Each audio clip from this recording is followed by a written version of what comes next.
Hello children, how are you all? I hope you all are healthy and hearty, you all are fit and fine. My name is Tanish Sharma and I welcome you all to the Charms Pro batch for class 6th. And here we are going to start another one shot of the chapter that is Key Elements of Democratic Government. And this is a chapter of Political Science. Without wasting any time, let's get started. और आज हम जो start करेंगे, हम करेंगे revision with the question answers. ठीक है, तो हमने जो स्टोरी स्टार्ट की थी, अगर आपको याद होगा तो हमने एक स्टोरी की थी एक बच्चे की जो साउथ अफ्रीका के अंदर पढ़ती थी और जो बहुत ज़्यादा डिफरेंट सिचुएशन में वो आ गई थी. सो क्वेश्चन ही कहलाता है how would Maya's life B different in South Africa today. क्योंकि पहले के साउथ अफ्रीका के और अब के साउथ अफ्रीका में बहुत ज़्यादा डिफरेंस आ गया है. पहले साउथ अफ्रीका के अंदर बहुत ज़्यादा प्रॉब्लम्स थी, एक अपेराथाइट सिस्टम चल रहा था, लेकिन अब ऐसा कुछ नहीं था. So Maya's life would be different in South Africa today. आज अगर हम साउथ अफ्रीका की ज़िंदगी देखें वो बहुत ज़्यादा डिफरेंट होगी, क्योंकि अब सोसाइटी के अंदर इक्वल स्टेटस दिया गया है. She would get a school where children from all classes, rich, poor, यानी कि अब ऐसे स्कूल वो जा सकती है जहाँ पे कोई डिफ्रेंसिएशन या कोई सेग्रीगेशन नहीं है. यानी कि रिच और पुअर, हाई और लो, ब्लैक और वाइट, यानी blacks South Africans and whites मतलब जो अमेरिकन्स हैं वो साथ में मिल बांट के रह सकते हैं. The same hospital would treat her with treats all of sorts of people. यानी कि वो सेम हॉस्पिटल में भी काम कर सकती है जिस हॉस्पिटल में वो पहले ऐसा होता था, इस हॉस्पिटल में भी जा सकती है जहाँ पे ऐसा ट्रीटमेंट जो पहले ब्लैक्स और वाइट में सेग्रीगेट होता था अब वो ऐसा नहीं होगा. There would be no ambulance to be use separately for any white और the ruling class. She would get the equal voting rights और मेजर इंपॉर्टेंटली अब वहाँ पे वोटिंग राइट्स जो हैं वो सारा इक्वल स्प्रेड आउट होगा. She would use language of her choice. She would lead a free life. अब ज़्यादा लाइफ जो है फ्रीडम वाली होगी, हैप्पीनेस वाली होगी, रादर देन जो पहले ये था कि एक सबॉर्डिनेट लाइफ जीनी पड़ती थी, एक ऐसी लाइफ जीनी पड़ती थी जो बहुत ज़्यादा अंडर आपके किसी के अंडर रहना पड़ता है, स्पेशली वाइट्स के अंदर. तो वो ऐसा नहीं होगा. ठीक है, चलिए बढ़ते हैं नेक्स्ट क्वेश्चन की ओर. Next question says what are the various ways in which people participate in the process of government. ऐसी कौन सी वेज हैं जहाँ पे पीपल पार्टिसिपेट करते हैं. What are the various ways, ऐसे कौन से तरीके हैं जहाँ पे पीपल पार्टिसिपेट करते हैं इन द प्रोसेस ऑफ गवर्नमेंट, जहाँ पे गवर्नमेंट के प्रोसेस के अंदर लोग पार्टिसिपेट करते हैं. There are various ways in which people participate in the process of government through voting. पहली बात अगर हम डेमोक्रेटिक गवर्नमेंट की बात करते हैं, ऑफकोर्स जो हमारे इंडिया में गवर्नमेंट चल रही है that is democratic government. So in democratic government through voting और in the election people elect their choice. Through voting in elections के अंदर पीपल क्या करते हैं, हम लोग अपने मन पसंदीदा कैंडिडेट को वोट करते हैं और वही व्यक्ति गवर्नमेंट में पार्टिसिपेट कर सकता है. These representatives take decisions on behalf of the people. तो people के behalf पे ये सब क्या करते हैं, डिसीजन लेते हैं. तो इनको representative भी बोला जाता है, इसलिए हमारी डेमोक्रेसी को representative डेमोक्रेसी भी बोला जाता है. ये कौन होते हैं, representative. ठीक है, next people participate in the process of government by taking an interest in the working of the government and criticism when it required. तो लोग और भी पार्टिसिपेट करते हैं, कभी कुछ गलत हो रहा हो तो उसको क्रिटिसाइज करते हैं, कुछ सही हो रहा हो तो उसको अप्रिशिएट करते हैं. तो ये सारा प्रोसीजर एक डेमोक्रेटिक गवर्नमेंट में फॉलो होता है और ये देखा गया है. ठीक है, चलिए बढ़ते हैं नेक्स्ट क्वेश्चन की ओर. पीपल एक्सप्रेस देयर व्यूज, इसका आंसर और भी है. ठीक है, इसके पॉइंट्स हैं और भी पॉइंट्स हैं. People express their views through several ways, make government understand what actions they take. Basically लोग गवर्नमेंट के अंदर गवर्नमेंट को समझते हुए एक्शंस लेते हैं और उसको समझते हैं. और ये कैसे होता है, थ्रू रैलीज, ठीक है, स्ट्राइक्स, सिग्नेचर कैंपेन्स. बेसिकली कभी कुछ गलत हो जाता है तो लोग ऐसे रैलीज करते हैं और इस चक्कर में भी वो पार्टिसिपेट करते हैं. Another way for people to participate by organizing themselves into social movements. और social movements होती हैं जिस चक्कर में वो और भी पार्टिसिपेट कर लेते हैं. ठीक है, तो पहले हम देखेंगे कैसे पार्टिसिपेट करते हैं. दे पार्टिसिपेट थ्रू द वोटिंग. उसके बाद प्रोसेस ऑफ टेकिंग इंटरेस्ट, वो इंटरेस्ट लेते हैं, ठीक है, पार्टिसिपेट करते हैं. नेक्स्ट हमने देखा कि वो स्टेज धमास, hold rally, strike, signature campaigns करते हैं, इस चक्कर में वो पार्टिसिपेट करते हैं. और सेकेंड है सोशल मूवमेंट, ताकि फंक्शनिंग अच्छी रहे गवर्नमेंट की. Members of the minority community can participate in this manner. तो बहुत ज़्यादा जो माइनॉरिटी कम्युनिटी होता है वो भी पार्टिसिपेट करते हैं. ये पॉइंट्स आपको याद करने पड़ेंगे. अगर आप पॉइंट उठा के अपने वर्ड्स में लिख सकते हैं वो तो बहुत अच्छी बात होगी, which is a very good idea. Next आता है why do you think we need government to find solutions for many disputes and conflicts. ठीक है, अब देखो हमारे यहाँ पे लड़ाई होती है, स्कूल में लड़ाई होती है तो टीचर सॉर्ट आउट करती है ना। घर में लड़ाई होती है भैया के साथ या बहन के साथ तो मम्मी पापा सॉर्ट आउट कराते हैं। और आप ये सोचो कि बड़े लेवल पे जब किसी देश के अंदर लड़ाई हो रही हो तो उसको कौन सॉर्ट आउट कराएगा, तो उसको सॉर्ट आउट कराने आती है गवर्नमेंट। ठीक है, so government is constitutional body. क्यों? गवर्नमेंट के पास रूल बुक होती है और उस रूल बुक का नाम क्या होता है? उस रूल बुक का नाम होता है कॉन्स्टिट्यूशन। तो गवर्नमेंट के पास क्या होती है? गवर्नमेंट एक कॉन्स्टिट्यूशनल बॉडी है that maintains law and order, और लॉ एंड ऑर्डर हमारे कॉन्स्टिट्यूशन में लिखा गया है। उसी के तहत क्या होता है? उसी के तहत ही ये लोग पार्टिसिपेट करते हैं। प्रॉब्लम्स और conflicts arise in states between two और मोर स्टेट्स। ठीक है, कई बार होता है कि जरूरी नहीं है कि गवर्नमेंट के अंदर कौन कौन लड़ाई कर सकते हैं, गवर्नमेंट के अंदर स्टेट्स भी लड़ाई कर सकती हैं, दो से ज़्यादा स्टेट्स भी लड़ाई कर सकते हैं, तो ये स्टेट्स लड़ाई करती है। And sometimes between two nations, कई बार दो नेशंस की भी लड़ाई हो जाती है, यानी कि इंडिया और पाकिस्तान हो सकता है, इंडिया और नेपाल हो सकता है, इंडिया और चाइना हो सकता है। तो इन बेसिस पे गवर्नमेंट भी जो गवर्नमेंट के सिटीजन्स होते हैं वो आपस में लड़ाई करते हैं, और गवर्नमेंट एक ऐसी चीज़ होती है जो उसको सॉर्ट आउट कराती है और फ्री फ्लो में आगे चीज़ें लेके जाती है। The government represents the country. Of course government जो होती है हमारी कंट्री को रिप्रेजेंट करती है, क्योंकि वो मैनेज करती है, क्योंकि वो मैनेज के साथ साथ उसको सॉर्ट करती है। ठीक है, and also takes head of the head of the constitutional system. वो हेड होती है यानी उसको मैनेज करती है और रिप्रेजेंट करती है हमारे पूरे देश को। So it can resolve conflicts in the interest of people. लोगों के बिहाफ पे वो सॉर्ट आउट कर सकती है। A system without a government may face crisis and lawlessness, hence government is necessary. और अगर गवर्नमेंट वाला सिस्टम नहीं होगा तो बहुत सारी चीज़ें खराब हो सकती हैं, बहुत सारी चीज़ें अगर आप देखो तो लड़ाइयाँ बढ़ सकती हैं और वो चीज़ें कभी सॉर्ट ही नहीं होगी। तो इस चक्कर में क्या होता है? इस चक्कर में सॉर्ट होने के बजाय डिस्प्यूट अराइज, बड़ा इशू बन जाते हैं। तो इसलिए it is recommend to have a government, और गवर्नमेंट बहुत ही ज़्यादा नेसेसरी होती है। चलिए, what actions does the government take to ensure that all people are treated equally. ऐसे कौन से गवर्नमेंट इंश्योर करती है? गवर्नमेंट का एक सिस्टम होता है जहाँ पर ये देखा जाता है कि सारी चीज़ें इक्वली ट्रीट हो रही है अमंग द सिटीजन्स, क्योंकि गवर्नमेंट कभी भी अपने सिटीजन्स को छोटा या बड़ा नहीं समझती। सबको एक चीज़ है, हमारे सिस्टम में पॉलिटिकल इक्वलिटी मिलती है। ठीक है, पॉलिटिकल इक्वलिटी कैसे मिलती है? हम हर एक को वोटिंग राइट भी देते हैं। So the government ensures that constitution provisions are implied in the country. It make laws, वो लॉज बनाती है, and enforces them to abolish all sort of discrimination. कभी कभार कोई डिस्क्रिमिनेशन होती है, कई लोगों को छोटा माना जाता है, इन्फीरियर माना जाता है, लेकिन गवर्नमेंट ऐसे लॉज और पॉलिसीज बनाती है जिसके हिसाब से ये सब चीज़ें नहीं होंगी। It make provision to provide equal facilities, इसलिए हम बोलते हैं पॉलिटिकल इक्वलिटी। इक्वल फैसिलिटीज की प्रोविजन बनाती है।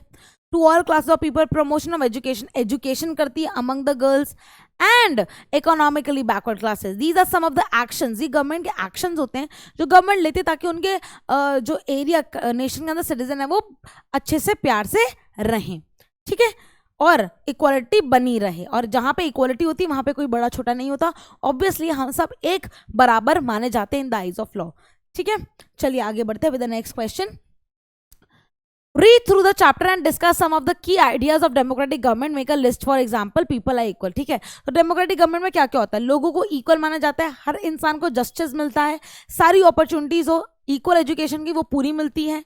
ऑल अबॉलिश डिस्क्रिमिनेशन की जो डिस्क्रिमिनेशन होती है वो अबॉलिश होती है, यानी कि पहले के ज़माने में ऐसा होता था कि फोरफोल्ड डिस्क्रिमिनेशन था, Brahmins at the top, Kshatriyas, Vaishya, Shudras, ये चीज़ ख़त्म करके हम सब इक्वल दर्जे पर आए, ये हमारी गवर्नमेंट का मानना होता है। सबको इक्वल स्टेटस मिलता है और सबको इक्वल रिलीजन को, हमारे यहाँ पे कितने रिलीजन्स हैं इंडिया में, और हम हर एक रिलीजन को अच्छे से निभा पाते हैं। रीज़न बीइंग कि यही है कि हमारे जो सिस्टम ऑफ गवर्नमेंट है प्रोवाइड सेक्युलरिज्म। इतने सारे रिलीजन होने के बाद भी कोई हमें ये नहीं बोलता कि आप अपना रिलीजन फॉस्टर ना करो, हम अपने रिलीजन को फॉलो कर सकते हैं, कोई भी रिलीजन मारो, इसको बोलते हैं सेक्युलरिज्म।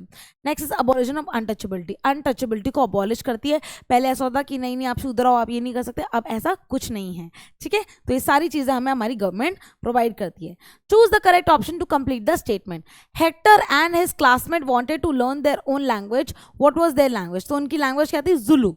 ठीक है, तो चैप्टर के अंदर आपको याद होना चाहिए, तो हेक्टर उसकी लैंग्वेज क्या थी? जुलू लैंग्वेज थी। And answer number B is the correct answer. Next आता है the leader of African National Congress was Nelson Mandela. तो नेल्सन मंडेला जी की बहुत रिस्पेक्ट है क्योंकि उनके तहत ही जो व्हाइट्स एंड ब्लैक्स के अंदर प्रॉब्लम आई थी वो सब मिटी थी. ठीक है.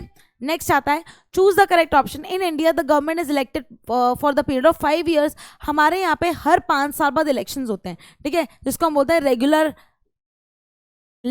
Intervals of time. तो रेगुलर इंटरवल्स कौन से होते हैं? रेगुलर इंटरवल्स होते हैं एवरी आफ्टर 5 years. तो answer C will be the correct answer. ठीक है, चलिए नेक्स्ट क्या होता है. The 2 states involve in Kaveri water dispute are. ऐसे कौन सी कावेरी वाटर, आपको पता है कावेरी या फिर हम बोलते हैं कावेरी. ठीक है, तो कावेरी वाटर डिस्प्यूट था, यानी 2 states इसमें इन्वॉल्व थी. ये 2 states कौन थी? कर्नाटका एंड तमिलनाडु. तो यहाँ पे बॉर्डर पे पास हो रहा था क्या पास हो रहा था? पास हो रहा था पानी, कावेरी रिवर. तो डिस्प्यूट आ गई कौन किसका एक्सेस ले पाएगा. तो ये 2 states कौन थी? कर्नाटका एंड तमिलनाडु. नेक्स्ट आता है South Africa became a democratic country in the year 1994. 1994 के बाद वो क्या हो गई? डेमोक्रेटिक कंट्री होगी. Answer will be 1994. चलिए नेक्स्ट आता है okay fill in the blanks आते हैं. In South Africa they live black people and Indians. ठीक है, एंड डैश होगा डैश डैश एंड डैश. तो यहाँ पे आएगा आंसर वाइट्स. वाइट्स होते थे, ब्लैक पीपल होते थे और इंडियंस होते थे. ये 3 लोग होते थे. Second, blacks and colored people were not considered to be equal to whites. Black और कलर्ड जो पीपल थे उनको इक्वल नहीं माना जाता था. उनको बोला जाता था you are not equal to that of whites. African National Congress led the struggle against the apartheid. आपको पता अपाराथाइड एक ऐसा सिस्टम था जहाँ पे सेग्रीगेशन कर दी थी हर एक चीज़ की ब्लैक्स एंड वाइट्स में स्पेसिफिकली. ठीक है, नेक्स्ट आता है through dash in elections people elect their leaders. तो थ्रू वोटिंग, हम वोटिंग करके अपने लीडर्स को इलेक्ट कर सकते हैं. Religious processions and celebration can sometimes lead to conflict. ठीक है, ये कहने का मतलब क्या है, इसको थोड़ा समझने की कोशिश करेंगे कि कई बार क्या होता है हम एक पर्टिकुलर रिलीजन को सेलिब्रेट इतना कर देते हैं तो कई बार वो चीज़ कॉन्फ्लिक्ट में बदल जाती है क्योंकि बहुत सारे रिलीजन्स हैं और किसी एक रिलीजन को हम फॉलो नहीं कर सकते. हम सेक्युलर नेशन, हमें सारे रिलीजन को उतना ही इक्वल स्टेटस देना चाहिए. ट्रू और फॉल्स आता है. ट्रू और फॉल्स क्या कहता है हमें? Non whites could vote in South Africa before 1994. ये आता है पूरा फॉल्स क्योंकि अपार्थाइड सिस्टम था, हक नहीं दिए जा रहे थे. It was the effort of Nelson Mandela that made South Africa democratic. This is true. Yes, Nelson Mandela ji के हेल्प से ही हम साउथ अफ्रीका के लोग फ्रीडम पा सके और बहुत अच्छा कॉन्स्टिट्यूशन उनका बन पाया. Conflicts and differences are resolve by the laws led by constitution. बिल्कुल, कोई भी कॉन्फ्लिक्ट होता है, कोई भी डिफरेंसेस होते हैं, अगर कॉन्स्टिट्यूशन अच्छा होगा तो डिफरेंसेस कम होंगे. Apartheid system was abolished in 1990. No, 1994. ठीक है, तो ये कहीं ना कहीं फॉल्स है.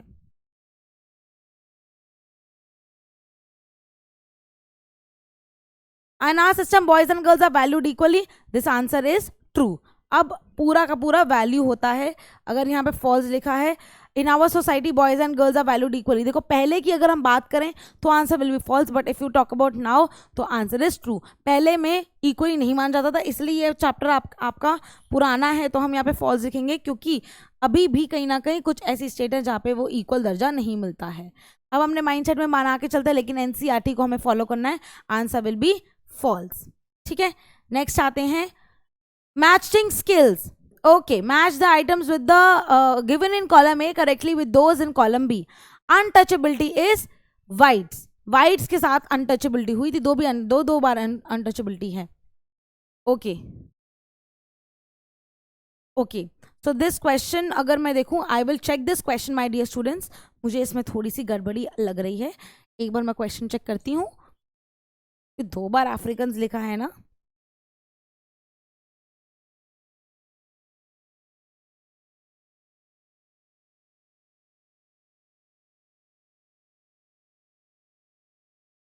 Till then, my dear students, we can do the other question.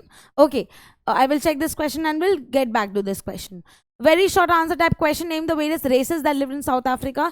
Black people lived in South Africa. African whites lived in South Africa. ठीक है. Indians who came as labourers, Indians labourers की तरह आए थे और traders की तरह आए थे. ठीक है, यहाँ पे ट्रेड करने आए थे साउथ अफ्रीका में. अफ्रीकन राइट्स आए थे रूलर्स बन के और यहाँ पे सेटल हो गए और यहाँ पे रूल भी करने लग गए. Black people who belong to south, black people already यहाँ पे थे.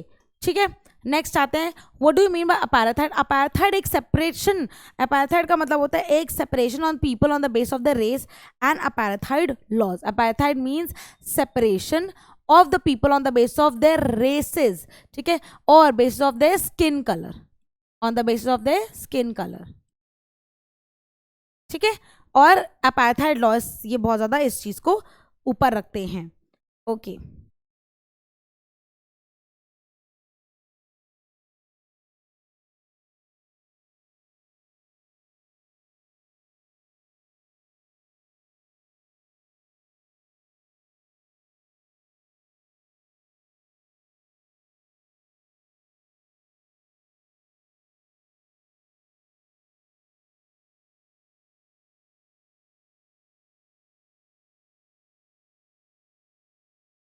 Okay, so I got the answer बेटा. ये पहला है अनटचेबिलिटी, second is equal race.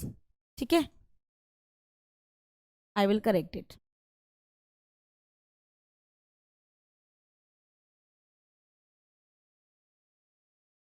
Third is Africans. Next is Hector's name written, and then people elect leaders too through voting. Okay.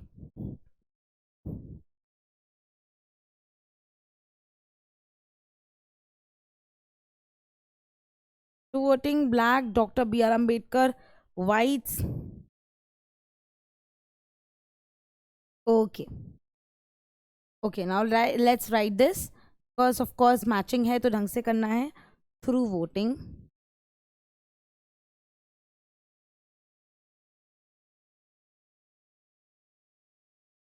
And here is equality and justice.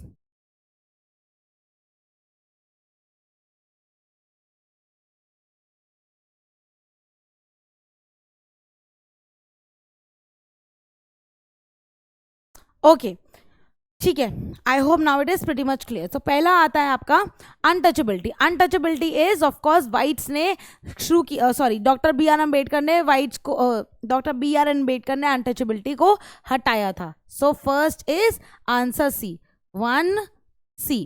ठीक है, next आता है equality and justice. Equality and justice is the key elements. ठीक है, key elements of democratic republic, that is equality and justice. ठीक है, democratic Republic, या फिर हम डेमोक्रेसी लिख सकते हैं. Afrikaans is the whites, Afrikaans, और दूसरी on the other hand is whites. ठीक है, Hector is black. Hector was black, black as in he was South African. People elect their leaders to through voting. ठीक है, people अपने leaders को कैसे elect करते हैं? voting करके. Is that clear? और ये सब आपका नीचे लिखा हुआ है. चलिए नेक्स्ट क्वेश्चन हमने कर लिया था. Next, okay, now we have name one black township. One black township is, what is the name of a town? That is south western township, Soweto. Okay, next is next question. Who was Hector? What did he want? Hector was a non-white. He wanted to learn his own language, that is Zulu. ठीक है, उसको अपनी own language learn करनी थी, that is Zulu. Next, the government who is responsible for helping to resolve conflicts and difference. अगर conflicts और difference आ गए तो कौन रिस्पॉन्सिबल है? गवर्नमेंट रिस्पॉन्सिबल है, और वो ही ठीक करके देती है विद इट्स एक्शंस. ठीक है, नेक्स्ट आता है, what is the role of police when there is a chance of violence? Police try their best to ensure that violence does not take place. Police हमेशा ये कहती है कि violence ना हो, मार पिटाई और problematic situation में ना ही पड़े लोग. How did B.R. Ambedkar and many others like his view equality and justice? So they thought that justice can only be achieved when people are treated equally. ठीक है, how did I think ये वाला question भी गलत लग रहा है मुझे. अगर ये सही है तो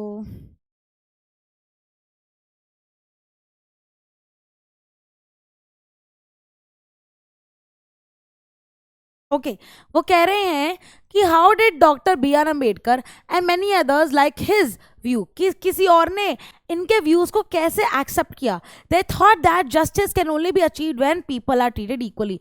जब लोग इक्वली ट्रीट किया जाता है, जब लोगों को ट्रीट इक्वली किया जाता है तो उससे क्या होता है, जब लोगों को इक्वली ट्रीट किया जाता है तो जस्टिस प्रिवेल करता है। क्या प्रिवेल करता है? जस्टिस प्रिवेल करता है और जस्टिस उन लोगों को मिल सकता है। How do a society view boys and girls? In our society there is a general tendency to value and care for boy more than the girl children. ठीक है, तो बेटा देखो आजकल के ज़माने में हो सकता है कि आपके घर वाले ना करते हो, बट कई गांव कूचों में अभी भी आता है कि बॉयज़ को ज़्यादा प्रायोरिटी दी जाती है ना। The boys children are more, ठीक है, गिवन वैल्यू एंड केयर, और गर्ल चिल्ड्रन को नहीं मिलती इतनी ज़्यादा वैल्यू केयर बॉय चिल्ड्रन को मिलती है। दस the society does not keep boys and at the same level. आज तक भी कई जगह बॉयज़ को और गर्ल्स को सेम लेवल पर रखा नहीं जाता है। Next, what does government do to promote justice among the girls? The government provides special provisions. ठीक है, क्या प्रोवाइड करती है government? Special provisions justice among the girls. It may lower the school fees for the girls. तो school fees क्या हो जाती है? लोअर हो जाती है फॉर द गर्ल्स। ये गवर्नमेंट करती है ताकि गर्ल चाइल्ड को भी उतना अधिकार मिल सके जो बॉय चाइल्ड को मिलता है। ठीक है, ओके अब आता है what are apartheid laws. Apartheid laws क्या थे? South Africa earlier governed by apartheid laws. जब साउथ अफ्रीका के अंदर कॉलोनियल रूल आ गया था, ठीक है, तो South African people divided the society को divide between the white and blacks और इंडियन एंड कलर्ड एरेसेस में कर दिया था। इस चक्कर में वो बहुत सारे अधिकार नहीं देते थे, बहुत सारे अधिकार नहीं देते किसको? वाइट्स नहीं दे देते, किनको? ब्लैक्स को। तो वो ट्रेन बसेस हर एक जगह सेपरेट हो गई थी for whites and blacks. Even गिरजाघर जिनको हम चर्च बोलते हैं, भगवान की जगह भी उन्होंने डिवाइड कर दी, जो कि बहुत गलत चीज़ है।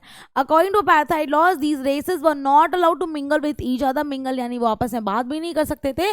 टू लिव नियर ईच और other, even use common facilities. ये सब सेग्रीगेट हो गया था, सब डिवाइड हो गया था, और इस डिविजन को हम सेग्रीगेशन बोलते हैं।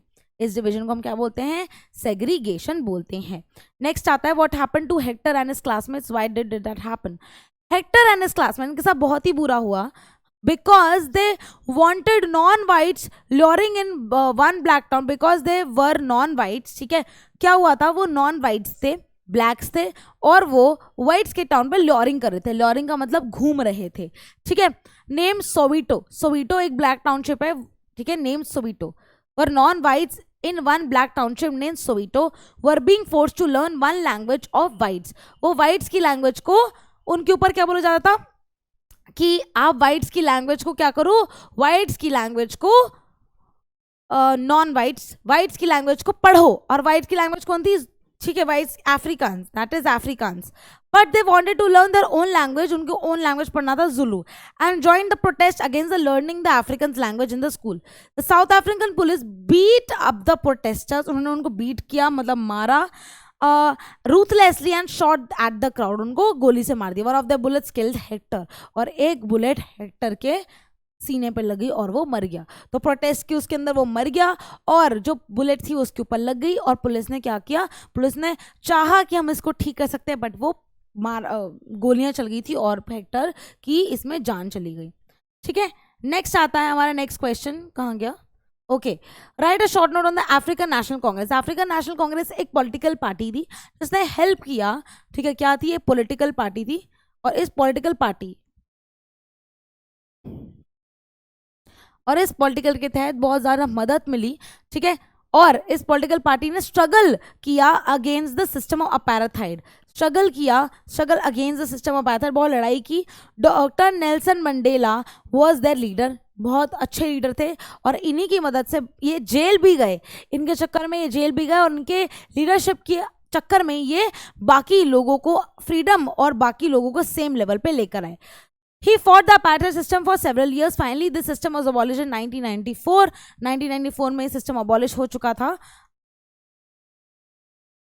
ओके, 1994 में अबॉलिश हो गया था, and south Africa become democratic country. इन्होंने बहुत सुंदर अपना कॉन्स्टिट्यूशन बनाया, एंड सारा श्रेय किसको जाता है? सारा श्रेय जाता है नेल्सन मंडेला जी को। ठीक है, नेक्स्ट आते हैं। Next question says how does the power of the government got limited. Government की पावर लिमिट कैसे हो जाती है? The power of the government gets limited by regular elections. ठीक है, रेगुलर इलेक्शन से वो लिमिट में रहती है। Elections are usually held once in 5 years। हर 5 साल बाद में इलेक्शंस होती है। ठीक है, एवरी डेमोक्रेटिक कंट्री में।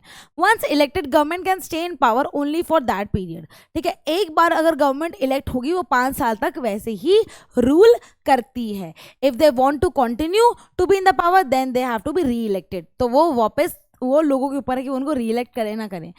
This is a moment when people can sense the power in the democracy, तो उनको लगता है कि हाँ हमारे पास पावर है और यहाँ पे गवर्नमेंट की पावर लिमिटेड है और सारी पावर किसके पास है, पीपल के हाथ में। ठीक है, चलिए नेक्स्ट क्वेश्चन करते हैं। When do conflicts occur, what happen afterwards, conflict आता कब है, कब आता है कॉन्फ्लिक्ट और कब अकर होता है। Okay, so conflicts occur when people of different cultures, conflict तभी होता है जब डिफरेंट ओपिनियंस और डिफरेंट कल्चर, हर के डिफरेंट लोग आ जाएं। ठीक है, तो डिफरेंट कल्चर हो, डिफरेंट रिलीजन्स हो, रीजन के हो, इकोनॉमिक बैकग्राउंड के हो, do not get along with each other, एक कहते हैं ना वाइब मैच नहीं हो पाती है ना। और when some among them feel that they are being discriminated, और कहीं लोगों को बीच में लगे कि हमको डिस्क्रिमिनेट किया गया है, कुछ लोगों को ज़्यादा क्या दिया गया है, कुछ लोगों को ज़्यादा पावर दी गई है। This leads to fear, this leads to fear और टेंशन, डर रहता है और टेंशन रहती है among the living in, among all the other people living in that area. ठीक है, चलिए नेक्स्ट क्वेश्चन की तरफ आते हैं। Okay, one of the ways of participating is to take interest in the working of the government, मतलब अगर हम पार्टिसिपेट करना चाहते हैं हम वर्किंग ऑफ द गवर्नमेंट में पार्टिसिपेट कर सकते हैं। And to criticise it when required, और हम एक तो वर्किंग में पार्टिसिपेट कर रहे हैं और अगर हमें कुछ समझ नहीं आता हम उसको क्रिटिसाइज कर रहे हैं। Explain this with an example, question आ जाएगा। It is one of the important ways to participation, we can prove it through an example. Example क्या है, अगस्त 2005 में when a particular government increase the money people had to pay for electricity, ठीक है, 2005 में क्या हुआ था कि गवर्नमेंट ने इंक्रीज कर दिया था मनी किसका, had to pay for electricity. People expressed disapproval very sharply, ठीक है, एकदम से प्राइसेस राइज हो गए, लोगों ने बहुत ज़्यादा डिसअप्रूवल शो किया। दैट टुक रैलीज, उन्होंने रैलीज, ऑर्गेनाइजेशन फॉर्म किए, सिग्नेचर कैंपेन किए और बहुत सारे लोगों का इकट्ठा जोड़ लिया। एक बार जब लोग, क्योंकि this is called people's government, democracy को पीपल्स गवर्नमेंट बोलते हैं, और एक बार जब लोग जुट जाते हैं तो गवर्नमेंट को झुकना पड़ता है। The government try to explain and defend its decision but finally listen to the people's opinion. पहले कोशिश की गवर्नमेंट कि हम समझा दें कि ऐसा क्यों किया, क्यों बढ़ाया, लेकिन एंड में वो झुक गए और उन्होंने लोगों की ही मानी। ठीक है, the government had to change the decision because it is responsible to the government, क्यों रिस्पॉन्सिबल टू द पीपल, क्योंकि government responsible to the people है, इसलिए जो लोग बोलेंगे वो उसके हिसाब से ही चलेंगे। I hope this is pretty much clear. Last question ही बचता हमारे पास, लॉन्ग आंसर टाइप क्वेश्चन है बेटा, 3-4 मार्क का भी आ सकता है। How do rivers become a source of conflict, ये बहुत बड़ा क्वेश्चन भी है कि रिवर्स के चक्कर में कॉन्फ्लिक्ट कैसे आ गया स्टेट्स के बीच में, इससे आपका पूरा चैप्टर रिवाइज हो जाएगा। Reverse can also become a source of conflict, river से भी कॉन्फ्लिक्ट आ जाता है, कैसे, स्टेट्स के बीच में। अ रिवर में begin in one state, flow through another and and in the third, मतलब शुरू वहाँ से हुआ, रिवर है ना, तो फ्लो किया, एक स्टेट से पास किया, फिर दूसरी स्टेट में एंड किया, तो सबको लगेगा ये हमारा रिवर है। ठीक है, तो the sharing of the river water between different state that the river goes through is become issue conflict, क्योंकि कैसे शेयर हो, फिर वो किस स्टेट का रिवर कहलाएगा, जहाँ से स्टार्ट हुआ, जहाँ से फ्लो हो रहा है, यहाँ पे जहाँ पे एंड हो रहा है, किस स्टेट का रिवर है वो, ये इशू बन जाता है। We can cite an example of Kaveri river, Kaveri river जो बेटा रिवर कावेरी और Kaveri river dispute between Karnataka और तमिलनाडु के बीच में ये हुआ था।